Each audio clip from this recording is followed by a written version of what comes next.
A watch with a deep connection to the world of cars is a timepiece every man would love to own.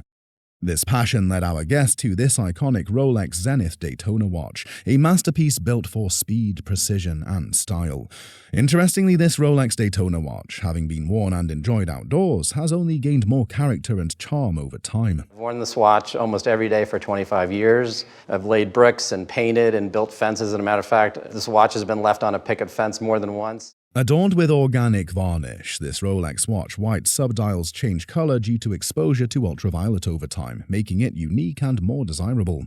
This piece is one of the newer versions of the Daytona Cosmograph, dated 1994. It is specifically designed for racing drivers to measure elapsed time and calculate average speeds.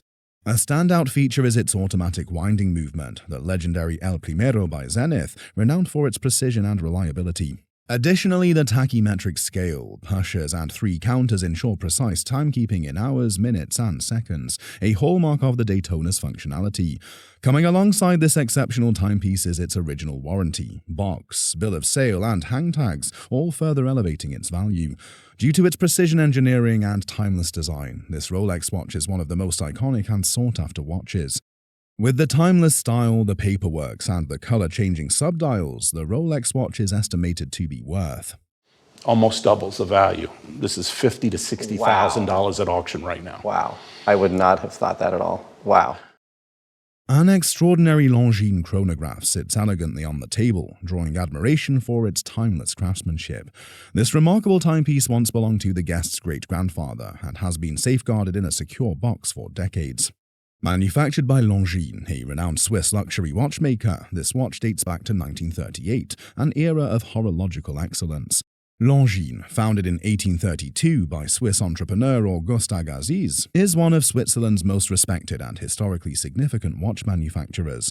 What makes this particular piece truly special is the co-branded dial, featuring the names of both the dealer and the maker, Cuervo y Sobrinos and Longines.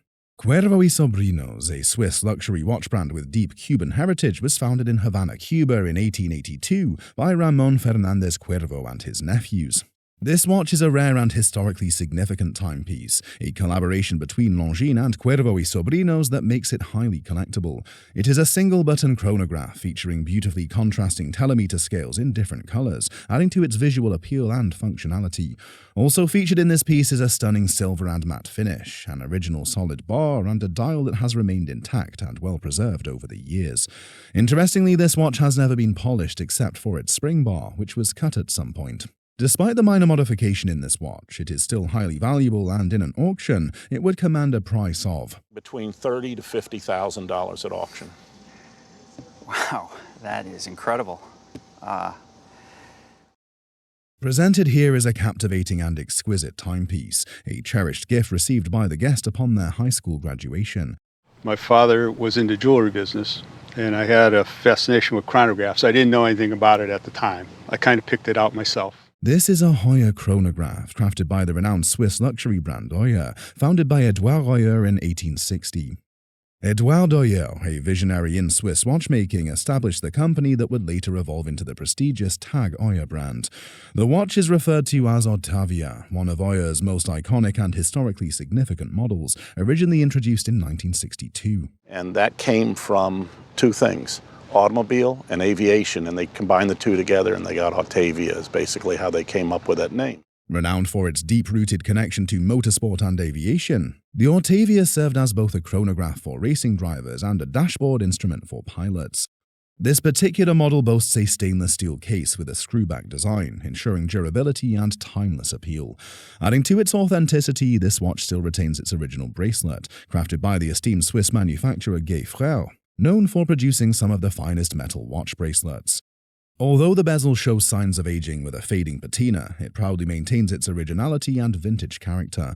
In an auction, this timepiece, given that it still has all of its original components intact, would fetch a price of Would easily go for $12,000 to $15,000 in auction. Wow, I didn't expect that. That's great. What we have here is a magnificent pocket watch, elegantly paired with a stunning gold quartz chain, a true masterpiece of craftsmanship and history. This exquisite timepiece was once owned by the guest's husband, but its legacy reaches even further back. Originally belonging to his great-grandfather, a man with a heroic and adventurous past in the world of gold mining. He was quite heroic in a lot of recoveries of miners. He was given this watch on a presentation basis. Manufactured by E. Howard & Co. around 1890, this watch is not just a timekeeper but a testament to the golden era of American watchmaking. E. Howard & Co., founded in 1858 by Edward Howard, was one of the most prestigious and innovative watchmakers of the 19th and early 20th centuries. Edward Howard himself was one of the most influential figures in early American watchmaking, pioneering craftsmanship and innovation that defined an era.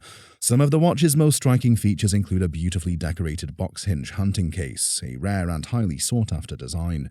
It boasts solid metal construction on both the top and bottom, with a breathtaking multicolored gold inlay at the center, further enhanced by a dazzling diamond. Adding to its elegance is the gold quartz chain and fob, a luxurious touch that perfectly complements the watch's opulent design. Another interesting feature of this watch is the multicolored gold decoration and diamond. Given its high quality and extraordinary condition, this extraordinary watch would have an insurance value of something that you should insure for perhaps maybe $15,000 to $20,000. It's a lovely watch. Well, it's like Christmas in July with me. This golden watch on display truly evokes awe in the minds of true antique collectors. Once owned by the guest's father after a failed buyback agreement, the watch was later passed down through his mother.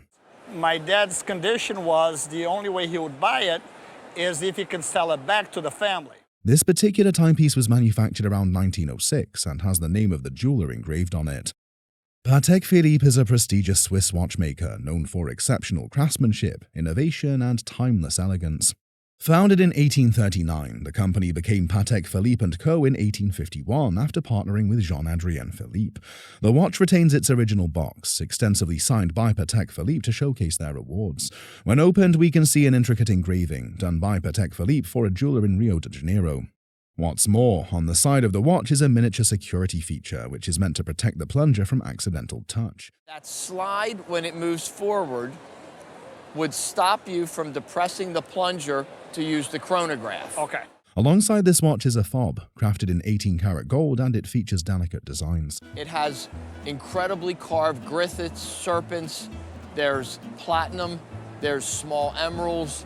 It is absolutely a work of art. Combining the watch and the fob is a force to be reckoned with, and in an auction, both would be easily valued at.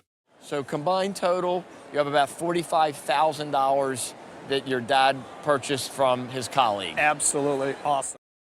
What if that old wristwatch in your drawer is worth more than you think? Inherited from his father, this guest presents a true family heirloom hidden away for years. He used to occasionally go to a pawn shop to see what was available, and he picked this up at a pawn shop on 3rd Avenue. Do you know when he bought this watch? My best guess is about 30 years ago. This piece was an original design by the iconic American aviator Charles Lindbergh. Lindbergh is famous for making the first non-stop flight from New York to Paris, a distance of 3,600 miles on his aircraft, the Spirit of St. Louis. This wristwatch was designed after his historic solo transatlantic flight in collaboration with the Swiss watch manufacturer Longines. Founded by Auguste Agassiz in 1832, Longines has a reputation for producing some of the finest wristwatches in the world. The wristwatch, made in the late 1930s, has a rather unusual size due to the lack of pressurization in planes back then. Well, in the 1930s when this watch was made and used, there was no pressurization to plane. You would wear them on the outside of a jacket. It was cold. There was no pressurized plane, so it was very, very freezing cold in these planes. Several versions of this piece were produced, but this is the largest and most significant in terms of value. This piece is truly an aviation heritage, and its rarity makes it a true collector's dream. The appraiser notes that watches of this caliber are seldom seen on the market today, making this piece a rare and highly sought-after find. The condition of this piece is absolutely incredible, putting its overall value at an estimated Probably would run around $12,000. Thank you. My father's going to be pleased. When I started in business, everything was the size of a quarter, and now it's come full circle. Big watches are really, really in. A delicate chain, an elegant pendant, and a hidden treasure. What if your family heirloom is worth a fortune? Passed down through generations, this exquisite piece comes from a lineage of wealth and innovation. On my great-grandmother's side, they're from the steel manufacturing and mining, and on my great-grandfather's side, a great-great-uncle developed a steam engine. At first glance, it may seem like a simple antique, but every detail tells a story of luxury and craftsmanship. The chain, woven from platinum wire, is adorned with natural pearls, untouched by human hands, unlike the cultured pearls commonly seen today.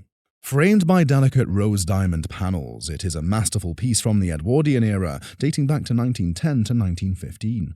Once used to hold reading glasses or small accessories, the chain gracefully leads to a breathtaking pendant watch. And then we have this beautiful piece of enamel here. A lot of people look at this and they think it's glass. What it is, in fact, is carved rock crystal. Its centerpiece, a meticulously carved rock crystal, was likely crafted in Ida Oberstein, Germany, a region famed for its gemstone artistry. Surrounding it, a bezel of rose diamonds adds to the brilliance, giving way to intricate French enamel. Flipping it over reveals the hidden secret, an elegant Swiss-made watch seamlessly integrated into the pendant. Even its winding stem is disguised as a natural pearl, blending function with pure artistry. A treasure like this isn't just rare, it's a statement of history, elegance, and impeccable craftsmanship. Today, this family heirloom is worth a conservative auction estimate of. This would probably be priced around $25,000. Wow. Wow, that's amazing. That's awesome. That's great. A pair of elegant candlesticks was brought to the show. The guests purchased them at an auction house in the late 1980s or possibly the early 1990s, though they were uncertain due to the time that had passed. The appraiser identified the candlesticks as bokeage candlesticks, explaining that the flowering bush depicted behind each piece is referred to as bokeage. The appraiser suggested that these candlesticks were likely made by a manufacturer called Samson, known for producing high-quality replicas of 18th century designs. Samson bokeage candlesticks typically showcased intricate and vibrant floral motifs, often painted in bright colors. Collectors often sought out Samson pieces due to their craftsmanship and aesthetic appeal. The appraiser emphasized the fine craftsmanship and historical significance of the items. Depending on their condition, rarity, and design, the candlestick's value would be. Put into an auction today, they would make somewhere between $800 and $1,200. The guest brought in a stunning piece of jewelry that belonged to her grandfather, who was a goldsmith in the early 19th century. It is an example of Victorian jewelry at its best, and a type of jewelry often called Holbein-esque jewelry that was a fashion statement throughout England in the 1860s. And, well, it's a stunning example of Victorian jewellery at its absolute best. It is also confirmed by the use of the peridot at the centre to show it's a jewellery from the Renaissance period. This piece is called a Holbein-esque jewellery because it is based on Holbein's designs held in the British Museum. Hans Holbein Younger, born in 1457, was a German-Swiss painter and printmaker who worked in the Northern Renaissance style and is considered one of the portraitists of the 16th century. It wasn't until the 18th century that his designs inspired jewelry making. This jewelry also has a similar style to another jewel known as the grizzly jewels that was famous in the 19th century. Because of the stylized flower heads, enamel work on top and at the back are Tudor roses in vivid red and green. This is enamel work, is it not? It is. All around it's the called edge here, yes. Champ-levé enamel. It's again a Renaissance technique where the gold is engraved and then it's flooded with these very vivid colours. It was made in 1870 and is in pristine condition, making it very desirable. In a specialist auction, this piece of jewellery would be in excess of. One could expect to pay £8,000 for it, and if somebody was really greedy, perhaps 10,000 for such a dazzling example. Gosh. This piece has been repaired and refurbished by the guest, but it's captivating to watch. It is known as a Swiss singing bird box, and the cover is a flowery designed enameling. The reason it's brightly coloured is to attract Oriental audiences, as they were usually exported to the Middle or Far East. And the reason that it is brightly coloured is because it's to attract an Oriental audience, really. It's almost certainly made for export to the Middle, if not the Far East. It's quite difficult to put a date on this, but the fashion began in 1820, and because it was successful and highly amusing, the design continued. The stationary bird begins to move its beak and wings when the wires come up the little pedestal. They are miracles, really. It's miracles, tiny miracles to keep at home in a strange way. You've got to envisage a society where there's no television, Also, the numerous bellows are made of mouse skin or chicken skin, which is an absolute miracle. The bird is a swan with hummingbird feathers, which gives the enchanting looks. Although this singing box wasn't particularly meant for children, it looks like a child's plaything. Moreover, the guest had it appraised a few years ago, and it was £4,000. Even today, an auction estimate for the Swiss singing bird box would be... I think £4,000 is quite enough. I mean, it's a right value. I would go along with that. An old cricket bat was showcased at the show. At first, it didn't look impressive from the front due to its age and wear, but it held significant value. The bat was adorned with the signatures of players from the Australian and England teams. These signatures were from the 1936-37 Ashes series, which was played in Australia. The appraiser discussed Donald Bradman's outstanding performance in the third test. We came to the third test match. Remember, England 2 up. And England were about to win the third test when the great Donald Bradman came to the wicket. Bradman, who averaged 99.94 runs per innings throughout his career, was a major highlight contributing to the bat's value. The bat also featured signatures from the England team, including Wally Hammond, an English first-class cricketer who represented Gloucestershire. The initials WRH on the bat could have indicated that it belonged to Wally Hammond, adding to its intrigue. The appraiser purchased the bat for £200 at an auction. He believed that its value would increase over time. The future value the bat could potentially fetch was... You'll say, what's this bat worth? And who knows? Might be £2,000 or £3,000 by then. A ring befitting of its fancy title. This lovely tiara ring was bought at a garage sale in McGill, Nevada by the guest and fiancé at the time, for the sum of $1,250. The ring was made by Marcus & Company, which was located in New York. The ring is made notably of 18-karat gold, green enamel, and a few carats of diamond. This is an unusual piece for several reasons. One, it's in 18-karat gold. The appraiser valued it at about $6,000. As of 2014, it was valued at about $12,000. And in today's market, you're talking about in the neighborhood of $6,000. The guest, a landscape artist, presented a unique collection of discarded objects. Each item, from old bottles and tools to broken pieces of slipware, held a deep connection to the industrial past of South Yorkshire. These items revealed the history of the hard-working men and women who lived and worked in the region. The appraiser expressed surprise at how beautifully curated the collection was. The guest explained that his passion for collecting began with his father, who was a coal miner. My father, he was a coal miner, and he had a fascination for landscape. And when I was a kid, he used to take me on walks. This led to a lifelong habit of researching and delving deeper into history. The collection included various interesting artifacts. There were broken pieces of slipware found near a riverbank, bicycle lights unearthed from ash dumps, and even a pair of boots discovered in a trench. Through extensive research, the guest uncovered the history behind some objects. For example, the boots were traced back to a photograph in the Stock Region District Historical Society. The history of the boots. I came across a photograph in the archive of the Stockbridge District Historical Society. This discovery showcased a powerful connection between the objects and the stories of the working communities. The guest's dedication to preserving this history enhances the value of these objects. The lithograph was given to the guest by her elder sister. The lithograph is by the artist Grant Wood. Wood was a Midwestern artist known for his famous painting American Gothic. He was a regionalist artist and alongside painters Thomas Hart Benton and John Stuart Curry advocated regionalism through his works. This lithograph was one of the 20 different lithographs made by Wood. It is titled Fertility and was made in 1939. It is indeed a Grant Wood. It's a lithograph by Grant Wood, probably better known to most people as the painter of the famous painting American Gothic. It is considered one of Wood's popular works due to the similarities in scenery with his iconic American Gothic. 250 pieces of the lithograph were published by the Association of American Artists in the 60s. The lithograph is valued at about...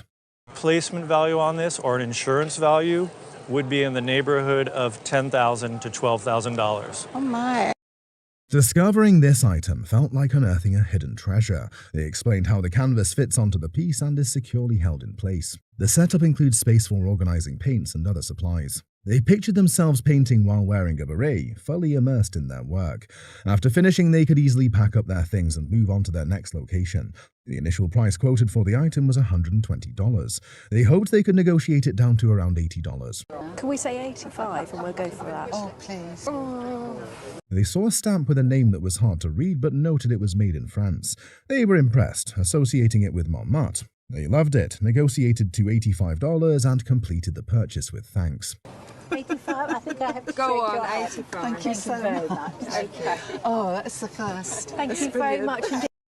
A collector of unusual mid-century modern pieces brings this unique piece to the show. The George Nelson prototype floor lamp was bought from an antique dealer by the guest and her husband in Saugatuck. Having been familiar with the Nelson bubble, they had never seen it in this form. George Nelson, who was the lead designer for the Herman Miller Furniture Company in the 1950s, produced numerous exciting 20th century modernist furniture pieces, of which this is one. And did a lot of really interesting things. I looked at this with a couple of my colleagues, and we do believe that it's a George Nelson prototype. Prototype lamp holder was valued at about $4,000 to $6,000. In 2022, the value rose to between $6,000 to $9,000. Interesting, because I paid $280 You did very well. You did very well. In the world of antiques, trends come and go, but some pieces stand the test of time. Our expert host addresses a curious phenomenon, the waning popularity of brown furniture. To challenge this trend, he presents a stunning example from the 1800s, a tilt-top tripod table. The table's foundation is a beautifully crafted tripod base. From the bottom up, it has a tripod base, umbrella base, shaped like an umbrella being opened out. Rising from this base is an exquisite vase-shaped stem. Crowning the piece is a rich oval mahogany top. Upon tilting the top, a 200-year-old original brass catch can be seen. Some other hallmarks where the original one was. That's been there for 200 years. In today's retail landscape, a table of this caliber would be priced around. If this were retailed in a smart shop, you could see a price tag of $895, $995 on it. This particular piece exemplifies Robert Cumpston's ability to meld traditional and contemporary elements within his sculptural practice. The sculpture stands tall at an impressive height, commanding attention and admiration from all who encounter it. Cumpston's masterful manipulation of materials, such as bronze, further adds to the sculpture's tactile allure. The guest describes the sculpture as Picasso-esque. She's cool, I like her. It was interesting to hear Nick talk about how she's Picasso-esque. In examining the sculpture, one cannot help but be captivated by the intricate details and textures that adorn its surface. Each etching and carving tells a story, inviting viewers to delve deeper into the artist's narrative.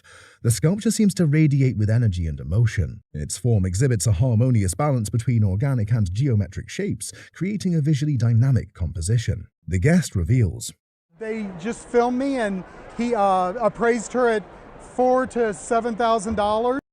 This vintage bathtub was a game-changer in its time. Crafted by the renowned plumbing fixtures company J.L. Mott Ironworks, this bathtub showcased intricate design and advanced functionality. J.L. Mott Sitz was truly ahead of its time, showcasing innovation and luxury. This great piece dates back to 1890, and its design indicates it was made in the Victorian era. Porcelain over cast iron. We have an oak frame. I believe the feet are made out of brass or bronze. This rare Sitz bathtub goes for about $3,000 to $5,000. This beautiful piece of furniture takes us back to the year 1830, when expert craftsmen poured their heart and soul into creating masterpieces like these. The guest purchased it from a family that lived in Albion, Indiana. Made from solid oak, the Pennsylvania Dutch Dower chest features a distinctive hex sign design on its front panel, symbolizing good luck and protection. Poplar is a common wood used to make these chests. Poplar is a wood that has a nice smooth grain and it accepts paint very readily. In the Pennsylvania Dutch culture, these chests were often given to young brides as part of their dowry. The intricate hand-carved motifs, including tulips and hearts, further enhance its visual appeal. However, the value is in the paint. It's not just a piece of furniture, it's a tangible link to the past and is valued between. Situation, I would estimate it probably $1,200 to $1,500. A fascinating buck which reflects a portion of Portland's colorful history. The crime album contains the details and pictures of persons who between April 1902 and November 1903 were in the Portland prison. The mugshot buck was given to the guest by a family friend who worked in the Portland Police Department, as the bucks were converted to microfiche and thrown away. This oddly fascinating buck provides detailed information on each criminal, from the name, alias, crime, body features, and much more. Interestingly, another feature of this buck that catches the eye are the mugshots.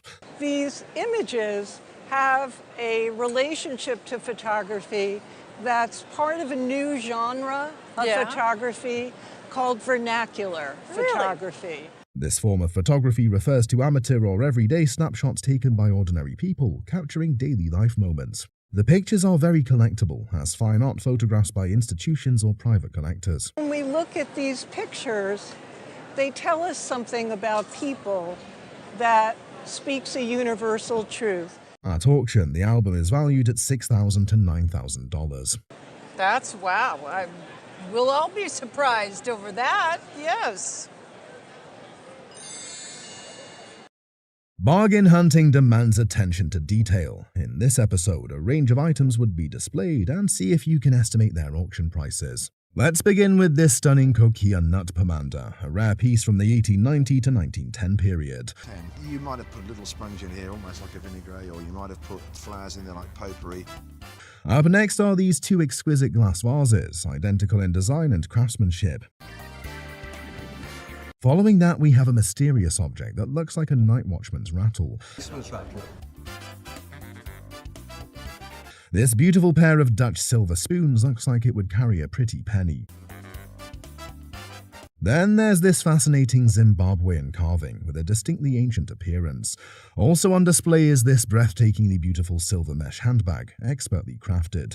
This handbag has generously sized pockets, perfect for a lady's everyday needs. A buck like no other, the buck whose value is not in its title or the author, but in the touching messages inscribed in it. The buck, which was bought by the guest's wife at a local library auction for 15 cents, is shown to be used sometime in 1942 as a 4th grade textbook at the Santa Anita Japanese internment camp. It was owned by a Japanese-American woman named Nagiko. She taught the 4th grade during her stay there, before her transfer to another camp in Arkansas. The book contains farewell writings from friends, colleagues, and students, wishing her well and hoping to see her again. There's a really touching letter where the woman says, although we may not go to the same camp, we'll see each other again, and I'm hoping that we'll arrive at the same camp so that we can continue on with our friendship. The appraiser values the buck at about. I would place this at auction between $700 to $900. Oh, wow. So not bad for 15 cents, I have to say. In an auction room filled with peculiar and interesting objects, a carnival glass punch bowl catches the attention of the auctioneer. The punch bowl, described as a monstrous and horrendous piece, was made by the Indiana Glass Company of America in the 1960s. Despite being considered ugly and a questionable purchase by the auctioneer, its garish appeal sparks debate. The punch bowl, known as Harvest, is intact with all its pieces in full working order, making it a functional item despite its unconventional appearance. Initially, the auctioneer is baffled that such an object was even acquired, as it seems to have little value. However, to the surprise of all, the punch bowl receives significant interest at the auction. Bidding begins modestly, but quickly picks up, with offers coming in from various buyers. The punch bowl surprisingly sells for £100, proving wrong expectations. Back of the room at £100. I don't believe this. Its quirky appeal shows public taste differs from experts. The auctioneer is amused, surprised by the unexpected profit. The antique tea set, of which his beauty is a sight for sore eyes, makes way to the show. The guest bought the tea set from an antique dealer in 1973 for $200. The tea set has similarities to 18th century pieces, with small size and unique style of painting. The style is similar to the Dresden style. The appraiser reveals some truth to the piece's authenticity. Unfortunately, although this has some good attributes, it is a fake, an antique fake. It's well over 100 years old, but it is a fake of a much earlier. The tea set was made by the company Helena Wolson in the 1880s. It is valued at around $400 to $600. A piece of memorabilia which leaves the appraiser reminiscing of the good old days. The guest, who had never been to the restaurant, bought the Stage Deli wall clock at a thrift store for $78. The appraiser talks about his experience. Very familiar with the Stage Deli. Are you really? Yeah. They went there many times before they closed. Combination pastrami and corned beef was. The Stage Deli, a restaurant owned by businessman Max Asnas, was located in New York from 1937 to 2012. The deli was famous for its Broadway-themed dishes, and also for naming dishes based on celebrities who dined there. The clock, which is of the 1970s, cannot be confirmed to either be the actual clock used in the deli or just a decorative item sold as a souvenir. The appraiser gives conditions for proper appraisal of the clock. If you can come back to me with a photo of this clock inside the stage deli, I will change my appraisal from $200 to $2,000. Okay. All right. Well, that's good news. Incredibly, a small metal object can hold such immense historical value. This is the number plate of John Lennon's childhood home. If you're a fan of classic rock music, you've probably heard of John Lennon and the Beatles. The guest's uncle gave the number plate to him. Occasionally, people would wander into the house's garden to take pictures in and of the house. As a Beatles fan, this is a treasure memorabilia. At appraisal, this piece of metal is worth. It was put into a specialist Beatles sale. This would make £5,000 to £8,000 easily. Okay. But it could double that. It could double that, okay? Right. It really could double that. In the discussion, two speakers assess the value of a unique spider sculpture, with one explaining their role in galvanizing it. They expressed curiosity about its potential worth, noting that similar artistic creations, like dragons, can sell for up to £10,000. The conversation highlighted the spider's craftsmanship, emphasizing its distinctive appeal. Both speakers speculated on its market value, comparing it to higher-priced sculptures. One proposed a final price of £40 for the spider, reflecting the ongoing price negotiations. Would you? Absolutely. You reckon? Fantastic. Yeah, we'll go with that. Yeah, that is fantastic. Thank you very much. Good luck. Yes, Cheers. spiders. They noted the sculpture's unique qualities, sparking interest in its potential to attract buyers. Despite its modest pricing, the spider's artistic significance was acknowledged. The dialogue focused on how the sculpture would compete with more traditional pieces. Its market potential remained a point of intrigue as the speakers compared it to more valuable works. The highest value mentioned was £10,000 for dragon sculptures, highlighting the wide range in pricing for artistic items. Highest value, £10,000. About a year ago, this guest stumbled upon a hidden gem at Brimfield. The guest revealed that she acquired the piece for a mere $75. Little did she know that the exquisite piece would turn into something historical. Well, let's talk about what it is. A lot of people would call it a jug or a pitcher, but I would call it a wine ewer. And at the time it was made, the Italian Renaissance was very much part of the modern taste. The late 19th century emerges as a golden age of Renaissance revivalism. This piece was a great example of majolica, referring to the colours and glazes on it. The esteemed English firm Copeland crafted pieces that paid homage to this timeless style. The quality of the modelling is superb, and I've looked it over, and I think it's in perfect condition, which is unusual for something of this age and fragility. While not labelled as a priceless item, the piece could still fetch 4 or 5 times its purchase price. The appraiser suggests a retail value of $700. Ever wondered about the true value of antiques? From an autograph album to an ironstone plate, what's their worth at auction? Typically Japanese, but this is interpretation by an English potter. These are the questions that keep the bargain hunt teams on their toes. Bargain hunting isn't easy. You have to keep your eyes open.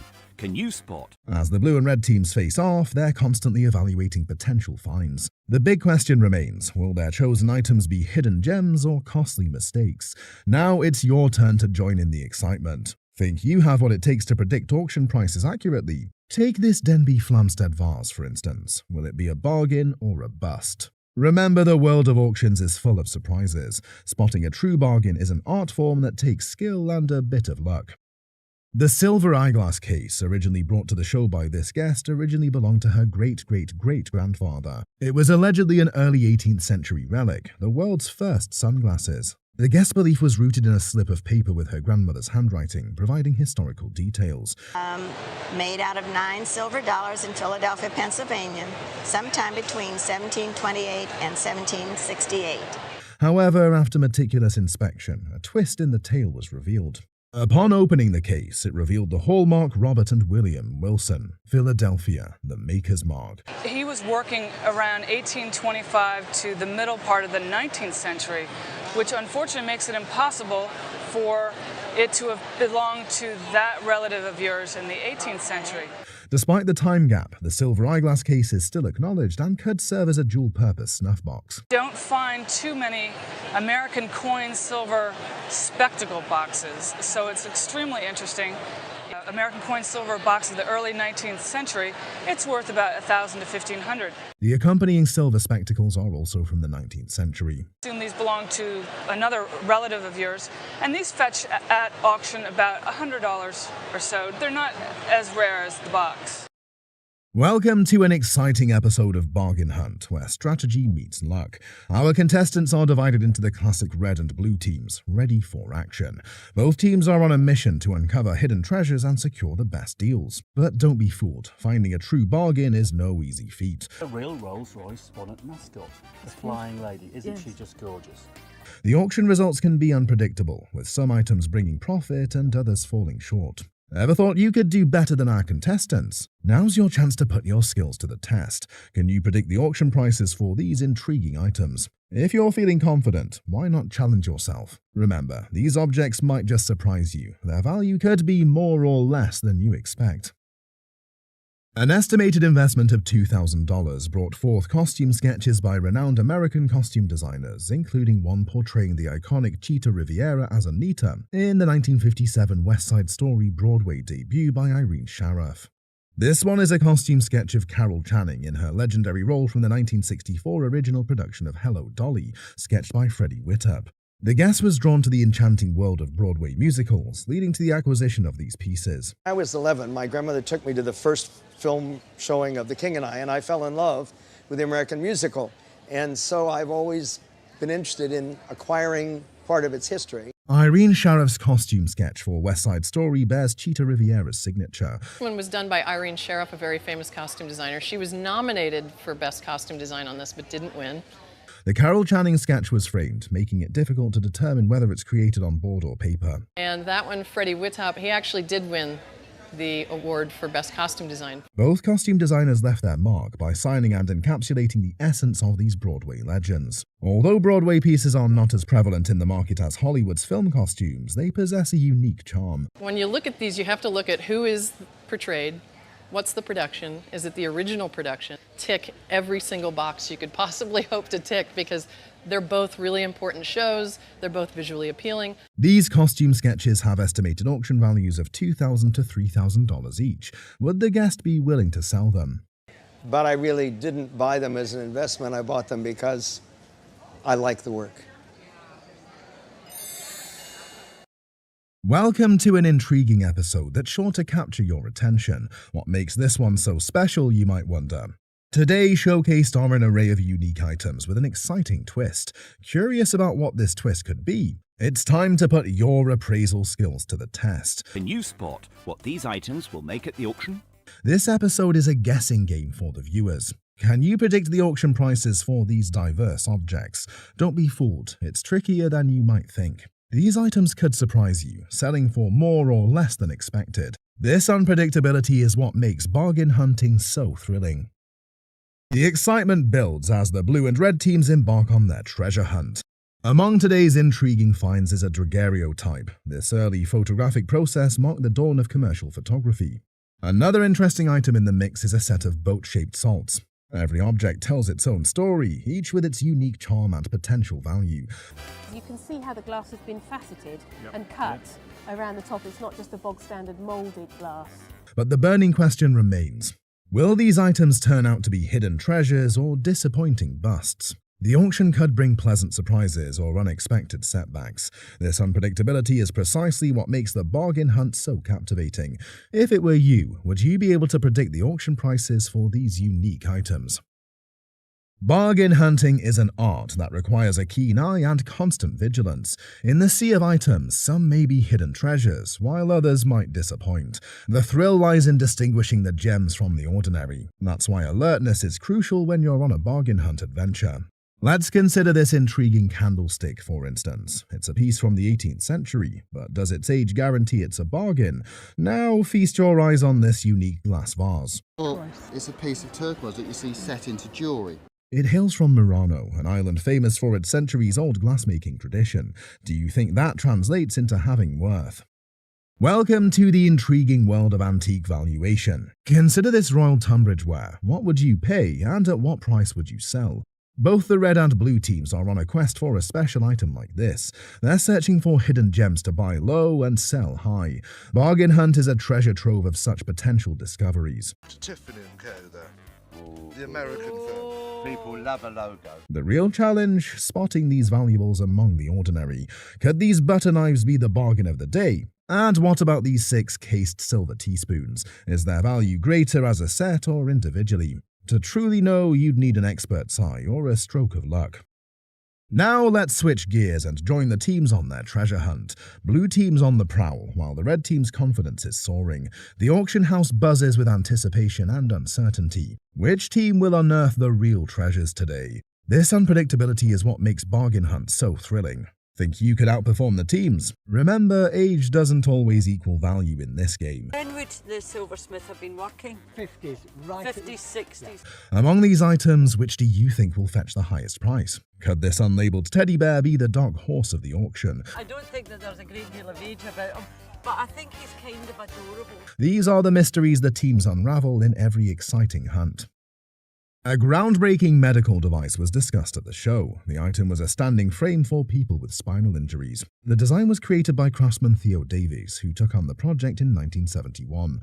The appraiser met Theo's son, who shared details about his father's creation and company. In wood, speciality in timber as well. And my father just went and used his skills to design it. The guest was taken by surprise when he discovered the hidden value of a family heirloom he knew little about. The guest admitted he didn't know much about the item in question. He explained that it belonged to his father's grandmother, who was religious, and had been stored in the basement for some time. The appraiser noticed a familial inscription on the front paste down, and the guest confirmed it was written by her. He mentioned she inherited it from her father, and was surprised to realize it was 104 years old when she wrote it. The appraiser laughed, remarking on how long that was. He identified the item as the Bellows Falls hymnal of the LDS Church, produced in 1844. Well, this is the so-called Bellows Falls hymnal of the LDS Church. It's one of the earliest hymnals that the church produced. It was 1844. The first LDS hymnal was printed in 1835 by Joseph Smith's wife. This hymnal was significant for including musical notation alongside the words. The guest expressed his excitement, and the appraiser noted it was one of the rarest hymnals. In addition to being one of the earliest hymnals of the LDS Church, it's also one of the rarest ones. The appraiser then asked if the guest knew the hymnal's value. The appraiser estimated it could sell for between $40,000 and $50,000, leaving the guest astonished. Your hymnal would sell between $40,000 to $50,000. Oh, gosh, really? Yes. Our guest acquired this pottery piece from a small chapel where she does the flowers, after it was discarded during a basement cleaning. She cleaned off the grime to reveal a stunning glaze, but couldn't identify the mark on the bottom. The appraiser revealed it as a piece of Pisgah Forest pottery made by Walter Stephen, who started. Pisgah Forest was started in Arden, North Carolina. It's outside of Asheville in 1926. Stephen was known for his craftsmanship, creating his own potting tools and using techniques like decoration, which is like built-up decoration of scenes, and crystalline glazes. This particular piece stands out due to its crystalline glaze and larger size, which is rare for Pisgah pottery. The snowflake crystals on the surface are an especially difficult effect to achieve, as Stephen used wood or gas kilns instead of modern electric kilns. The appraiser estimated the value at a jaw-dropping price of... Conservatively, I would say between $2,000 and $3,000, but I wouldn't be surprised if it brought like $3,000 to $5,000 in that range. It's really quite nice. Wow. Yeah. You could look for Pisgah for the next 10, 20 years, and maybe you'll see one this good. Wow. Amazing. Walter Johnson signed baseball stuns its owner with an astonishing 6-figure valuation. A guest brought in a Walter Johnson signed baseball received from a friend named Big Dick. Big Dick, a toy and sports salesman, had the ball before passing it to the guest. From my friend Big Dick, who had it. He was a toy salesman and a sports salesman. The guest admitted knowing little about Walter Johnson, but was drawn to the ball's age.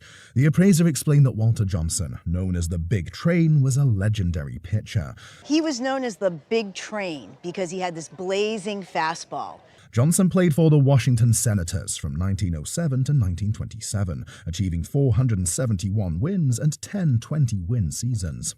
Well, Walter went on to pitch for the Senators for 21 years, starting in 1907 and retiring after the 1927 season. In 1939, he was inducted into the Hall of Fame alongside Babe Ruth. Walter Johnson's sign balls are rare, as he wasn't as widely known as Ruth and died young in 1946. The appraiser valued most Walter Johnson balls between $5,000 and $15,000. However, this particular ball was described as spectacular and graded at a 9 out of 10. The auction estimate for the ball was set between $60,000 and $80,000. I would put an auction estimate of $60,000 to $80,000. Oh my God. The appraiser believed it could actually sell for at least $100,000. The guest was shocked and told to insure the ball for $150,000, calling the experience overwhelming. At an estate sale, a visitor stumbled upon a collection of 1960s fabrics that captured her heart. At an estate sale, a visitor found fabrics that epitomized 1960s style. She loved old fabrics and bought them for a total of $8. I really love old fabrics, so I just bought them. Uncertain if she had all 12 pieces, she confirmed it was $8 for the set. How much did you pay for them? $8, and there's still a few more. I'm not sure if I have all 12 or not. The appraiser admired the fashion images and noted Bill Atkinson. However, her colleagues at the textiles table were unfamiliar with him. Consulting the internet, the appraiser found that Atkinson was an amazing designer. An article from Sports Illustrated in May 1956 described him as an architect. He helped make casual and sportswear more acceptable as everyday wear.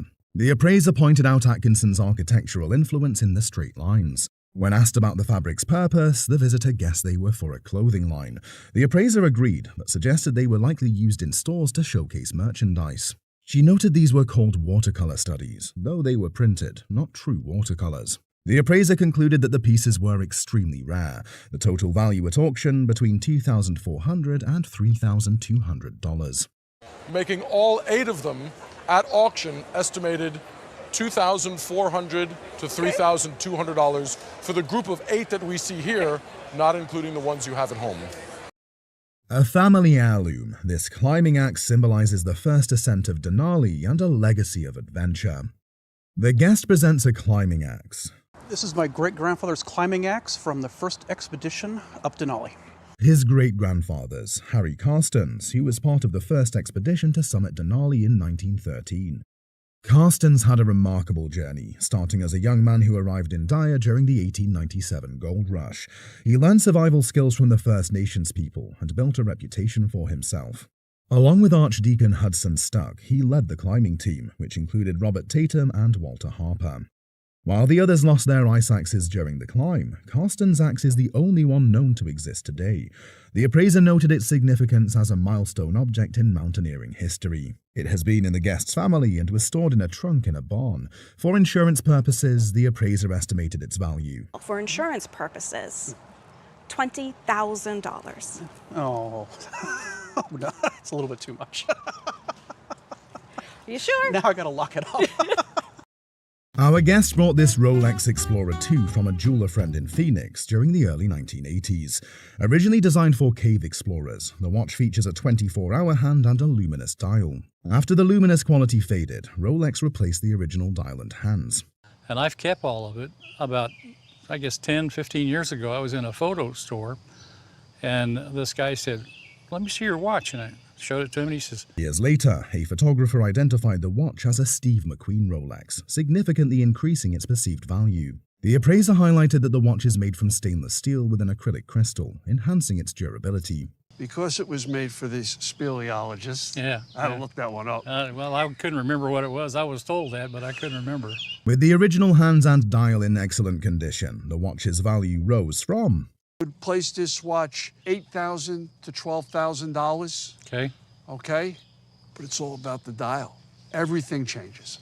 So with the dial, that could be put back on. Having all the original components, including the box and papers, made a huge difference in its worth. Our guest humorously joked about needing a security guard for his valuable piece. This remarkable piece, originally an engagement ring, belonged to the great-aunt of the current owner. The great-aunt, Renee Thornton, was a Metropolitan Opera soprano from the 1920s. Crafted around the turn of the 20th century, the pendant features exquisite craftsmanship. It is topped in platinum and backed with 14-karat yellow gold, reflecting the period's high-quality materials. The centerpiece is a diamond, weighing about 1.17 carats. It is surrounded by approximately 4.5 carats of old European cut diamonds. Diamonds around, so you have a great group of diamonds. These are all mostly old European cuts. That center diamond is about a carat 17, and this is by calculation, so I'm measuring and figuring out what I think it is. Okay. Its original engagement ring setting was transformed into a pendant by the owner's mother. Despite some modifications to the ball and pin stem, which removed some markings, the piece retains its elegance.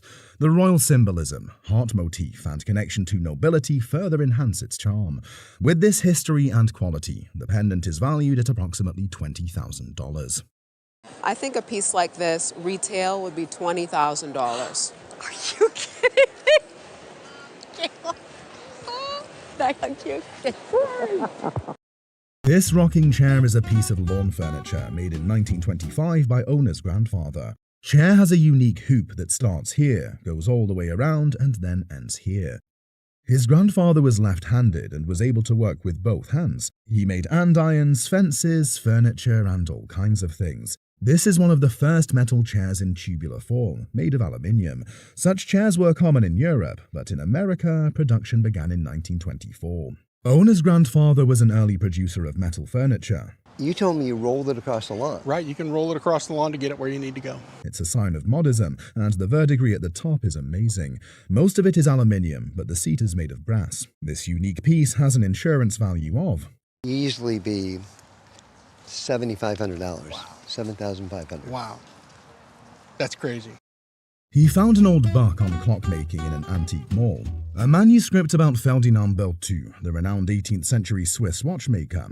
Ferdinand Berthoud created marine chronometers essential for navigation. His work was vital in the competition between France and England to improve navigation tools.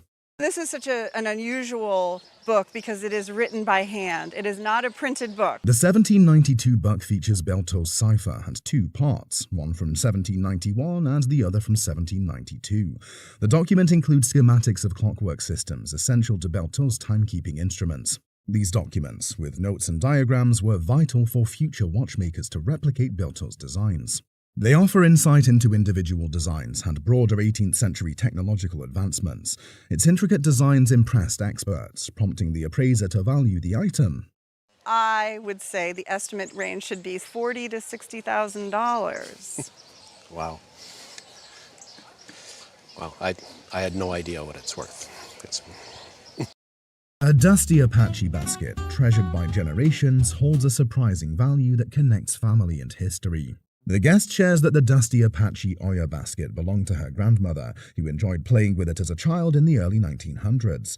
It was passed down from her great-grandmother, who received it as a gift. The appraiser confirms that the basket dates back to around 1890 and was originally used for grain storage. This basket speaks of the turn of the century, so it was probably created about 1890 to 1900. It's called an Apache Oya. He notes its remarkable condition and beautiful design, pointing out the intricate patterns and a dog figure on the basket. The guest has never had it appraised before and always viewed it as a practical yet beautiful item. While estimating its auction value, the appraiser said, Well, if this was to come to auction on a sophisticated marketplace, it would sell for about $15,000 to $18,000. Wow. That's really something. It's really gorgeous. The guest is surprised and delighted by this valuation. Both share a laugh over the basket's history and significance. A glass vase was bought by a guest in an Orrefors, Swedish, to be appraised. He shared that they purchased it at a thrift shop auction for $100, attracted by its unique design featuring chameleons and vibrant colors. The vase, signed by renowned artist Edvin Ohrstrom, also includes a date code, 143E, which signifies its production period between 1939 and 1950. This particular vase is part of the Ariel collection, a distinct line developed by Ohrstrom, Vicke Lindstrand, and master glassblower Gustav Bergqvist.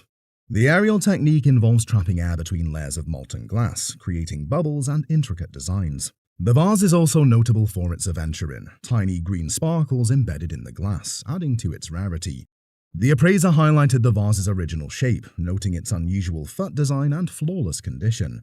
Weighing an impressive 15 pounds, it stands out as one of the heaviest vases appraised. With its rich history and craftsmanship, the guest's $100 investment proved to be a great find. Your $100 investment, you did really well. You want to know how well? How well? I think in a retail shop, This could sell for $35,000 to $45,000. The appraiser concluded by revealing the vase's significant value, estimated at $35,000 to $45,000. A rare 1882 poster shows the strange sport of 6-day walking races at the old Madison Square Garden. The guest brought a poster of the original Madison Square Garden, built in 1879. I brought a poster of the original Madison Square Garden. I believe it was built in 1879.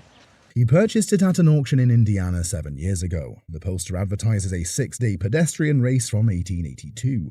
Competitive walking was a huge craze back then. Famous athletes like Charles Rowell participated in these events. The poster was a stone lithograph printed in New York before chromolithography became popular. Only a limited number of these posters were made and displayed in shops. After consulting experts, the appraiser valued the piece. We feel that at auction, conservatively, this would sell for $2,000 to $3,000. Oh, wow. This ceramic tile is a one-of-a-kind artwork. The guest purchased it as a wedding gift for his wife, completely unaware that only 10 of its kind have ever surfaced, making it exceptionally rare. On the bottom of the tile was the signature of Toni Morris, a relatively young artist at the time.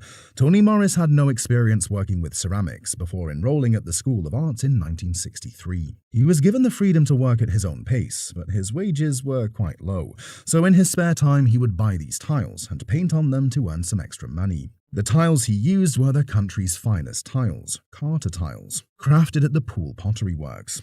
While Toni had made landscapes, insects, and portraits too, this particular tile featured a purple Canadian goose. The appraiser was captivated by the purple goose and greatly admired Toni Morris's craftsmanship. Given the rarity of the tile and the growing popularity of Morris's work, it was valued at... If this were to come to market, a dedicated collector of Toni Morris's work would happily give you £3,000. Yes, joking.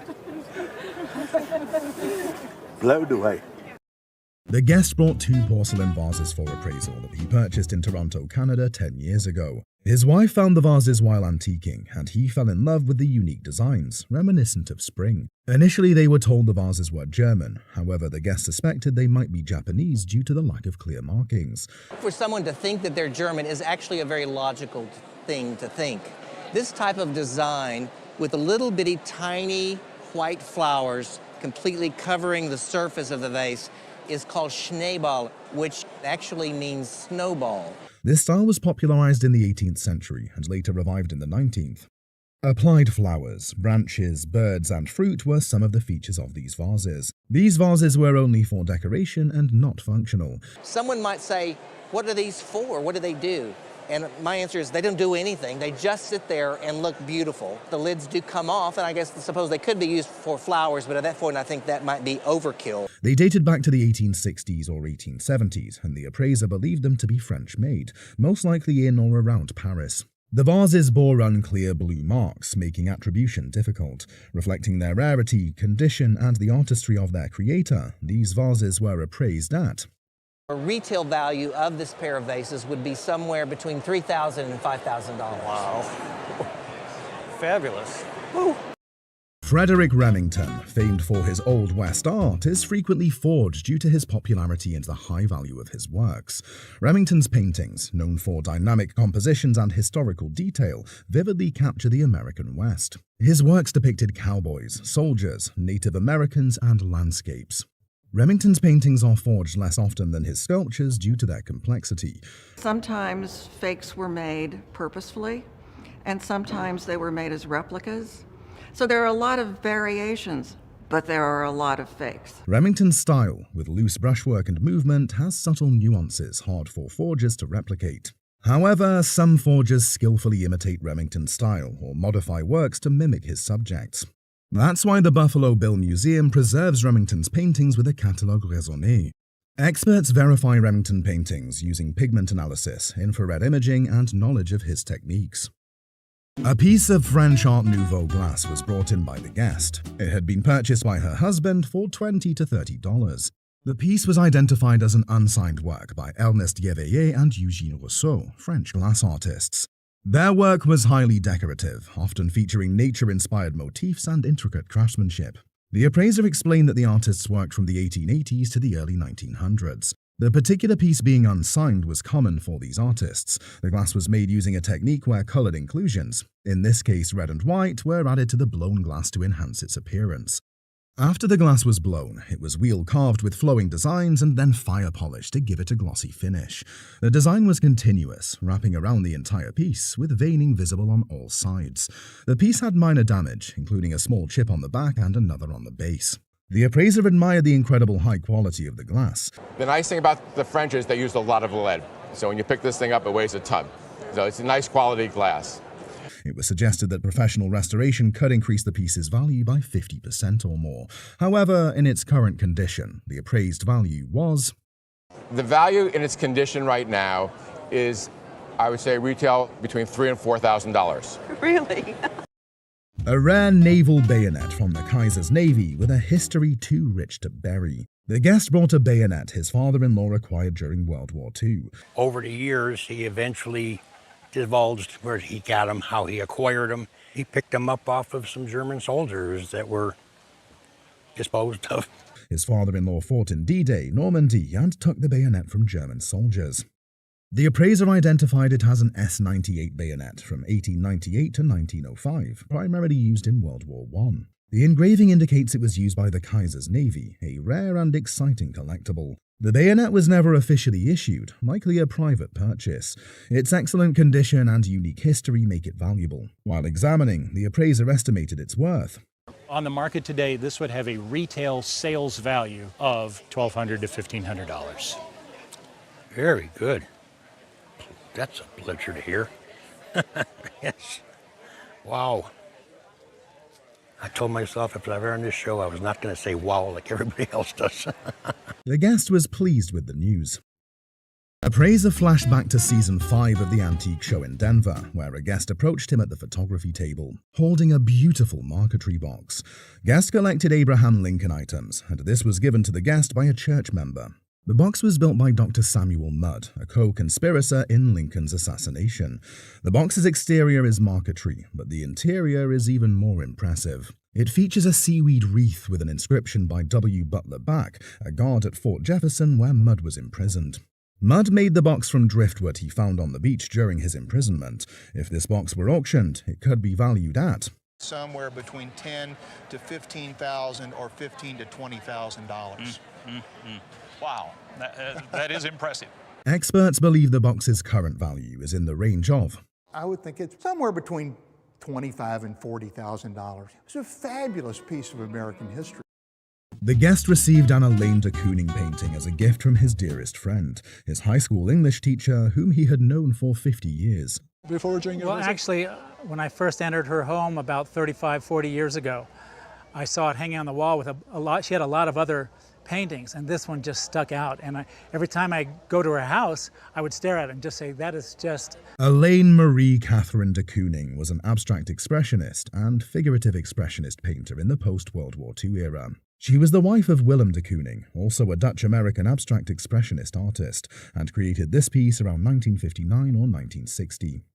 De Kooning was a visiting professor in Albuquerque and befriended the guest's teacher. The painting was a very energetic mixed media work on paper, with elements very much like gouache, acrylic paint, and featured a bull at the center.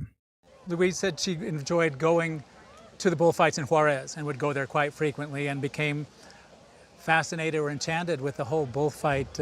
Elaine de Kooning was part of the abstract expressionist movement, but maintained figuration in her work. And she didn't take any nonsense. And she put up with a lot of nonsense from William de Kooning, but she had her own flings as well. Oh. So she was quite an independent lady. She was feisty. She blended abstract expressionism with figuration, which was evident in her bull paintings, and portraits, including that of John F. Kennedy. The painting's significance was heightened by Elaine de Kooning's growing recognition as an artist, and it got appraised at... So would it surprise you if I said more likely at auction 50,000 to 80,000? Yeah. Well, I'm delighted to hear it. It's nice people still get surprised. And insurance value would be about Insurance, the same? you're going to be north of 100,000. So I don't think you should insure it for less than 140, 150,000. Oh, wow. Yeah. Okay. So you might want to have a word with your insurance. My premiums are going up. They are. Our guest brought an unbound volume by Edward Curtis, documenting his travels along the western Alaska coast in the 1920s. Curtis photographed people from the guest's hometown, some of whom the guest personally knew. One of the most surprising discoveries for the guest was finding a photograph of his adoptive mother, Priscilla Hensley. But her English name was Priscilla Hensley. And so that took me by surprise. So you had no idea that a picture of your mother was in this, this volume? That's right. Another standout photo was taken near where the guest was born. Our guest explained traditional transportation methods like the kuyuk and umayak, which were important for hunting. Another important photo depicted airtight sealskin containers used to store food such as blubber. And in there would be blubber. In there would be dried fish cut up, sealskin dried and cut up, beluga half dried and cooked, cut up. There'd be greens in there, and there'd be beluga muktak. The appraiser valued the unbound volume at Probably expecting to see it go for around $10,000 at auction if everything is in really good condition, which I think that they are. That's wonderful. Yeah. Ah, great. Our guest fondly described his hometown, located 29 miles above the Arctic Circle, as part of Inupiat country. Pin was brought by a guest who had purchased it at a church antiques fair. The item held significant historical value because of its connection to Lord Nelson. He was a British naval hero who died at the Battle of Trafalgar in 1805. The appraiser pointed out that the pin featured the name Nelson in black enamel. It was made using champ nouveau enamel, a technique commonly seen in mourning rings from the early 19th century. This pointed to the likelihood that the pin was a personal relic of Nelson. The owner confirmed that the seller had mentioned a connection to Nelson, but did not provide much detail. Although the pin had no intrinsic material value, its historical context made it far more valuable. The appraiser noted that Nelson and Napoleon memorabilia were highly sought after by collectors. He added that if the pin went to auction, it could generate a lot of interest. Originally bought for £8, the estimated value of the piece was. And I'm going to venture £4,000 to £5,000 on it. Oh, my goodness. This lovely painting was purchased by these guests in 1986. Without knowing much about the artist, but loving the subject matter, they bought the painting from a newspaper ad for about $500. This painting was made by the artist Lilla Cabot Perry. Perry was an American artist who worked in the American Impressionist style, rendering portraits and landscapes in a free-form manner influenced by the work of Claude Monet. She was an early advocate of the French Impressionist style and contributed to its reception in the United States. The painting is believed to depict Perry's granddaughter, Edith, and her doll, Caroline. We bought a painting that we purchased back in 1986. The artist we're now known is Lilla Cabot Perry. It is an oil-on-canvas painting and a very special piece. At auction, it is valued at about... I would say a current auction estimate for this painting would be at least $40,000 to $60,000. Wow. A rare beaded shirt from the 1850s, tied to a boy traded for supplies, reveals a powerful piece of history. The guest shared a story from her mother-in-law about her great-grandparents' trading post. Native Americans came in one day, offering a boy in exchange for supplies. The boy had red hair and blue eyes and was taken in and raised by the family. The appraiser said the shirt, made around 1850, was decorated with glass beads and bison hide. The design suggests it might be a Kiowa shirt. The beads were sewn with animal sinew, and the bison hide dates it to an early period. It was appraised in 2001, but its value has grown. He wanted to give us $10,000 for it. That was probably around 2000? 2001, I think. The appraiser estimated its value as... I would expect a retail price on this of around $150,000. Oh, really? Yes. Wow. This shirt represents an important piece of history.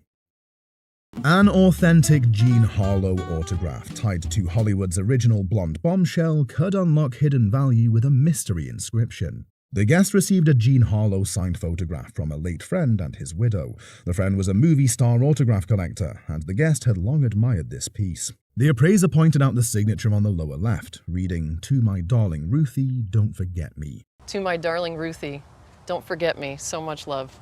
One of the things that is pretty widely known is that her mother signed most of the photographs that we see out there in the market. Jean Harlow's mother, Mama Jean, often signed for her, but this signature appears to be genuine. Jean Harlow, born in 1911, tragically died of kidney failure in 1937.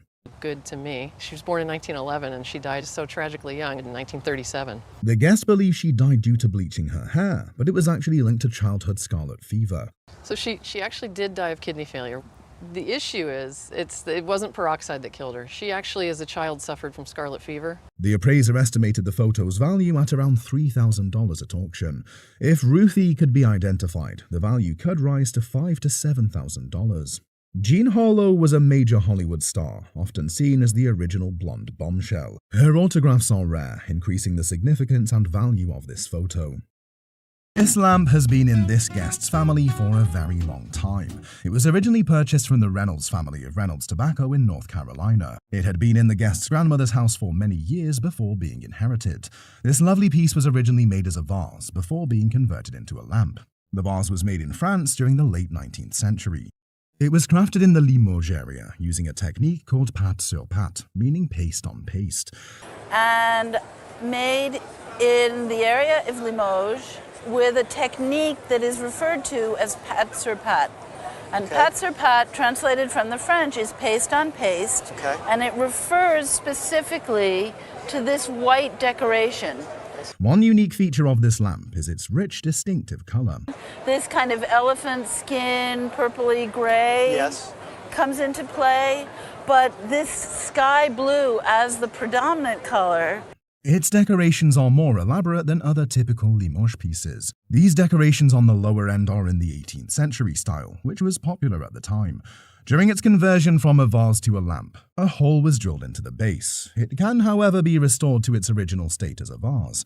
In this current state, this lamp is valued at about...